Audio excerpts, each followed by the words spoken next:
کیا قومیت اسلام اور کفر کی وجہ سے الگ الگ ہوتی ہے کہ مسلم قوم الگ اور کافر قوم غیر مسلم قوم الگ، یا کہ قومیت اسلام اور کفر کی وجہ سے الگ نہیں ہوتی؟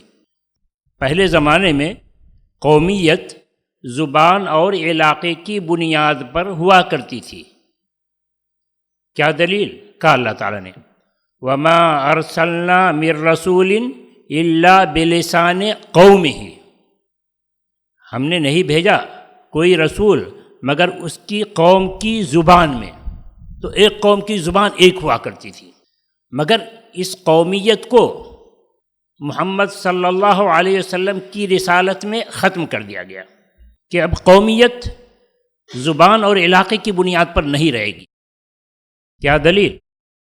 کہا رسول اکرم صلی اللہ علیہ وسلم نے کان النبی یبعث الی قومہ خاصۃ وبعثت الی الناس کافۃ، کہ نبی پہلے مخصوص قوم کی جانب بھیجے جاتے تھے مگر مجھے ساری دنیا کے لیے بھیجا گیا ہے، سارے انسانوں کے لیے بھیجا گیا ہے۔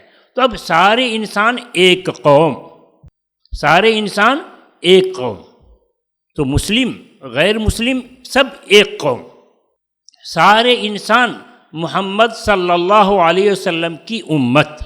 ہاں، یہ امت دو حصوں میں بٹی ہوئی ہے، ایک ہے امت اجابت اور ایک ہے امت دعوت۔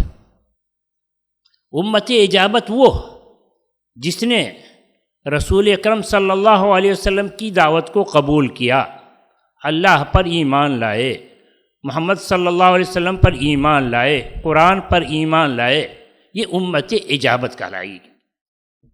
دوسری امت دعوت، جنہوں نے اسلام قبول نہیں کیا، اللہ کو نہیں مانتے یا مانتے ہیں شرک کرتے ہیں، ان کو دعوت دینی ہے۔ تو امت اجابت کا کام ہے امت دعوت کو دعوت دینا۔ تو نتیجہ فلولا نفر من کل فرقۃ منہم طائفۃ لیتفقہوا فی الدین، کہ یہ دین میں سمجھ حاصل کریں، وَلِيُنذِرُوا قَوْمَهُمْ إِذَا رَجَعُوا إِلَيْهِمْ، اور جب اپنی قوم کے پاس واپس جائیں تو ان کو ڈرائیں۔ علماء کا کام دعوت دینا ہے، کس کو؟ اپنی قوم کو، اور یہ قوم مسلم اور غیر مسلم دونوں ہی ہے۔ تو یہ مت کہیے کہ مسلم قوم الگ غیر مسلم قوم الگ، ہمارا کام مسلمانوں کی اصلاح ہے، مسلمانوں کی تربیت ہے، غیر مسلموں سے ہمیں کچھ لینا دینا نہیں، ایسا مت تصور کیجیے۔ یہ تصور چونکہ بہت سارے علماء کے یہاں پایا جا رہا ہے، اس وجہ سے میں یہ بھی کر رہا ہوں کہ یہ تصور ختم کیجیے کہ مسلم قوم الگ غیر مسلم قوم الگ، نہیں بھائی، ہم سب مسلم غیر مسلم محمد صلی اللہ علیہ وسلم کی امت ہیں۔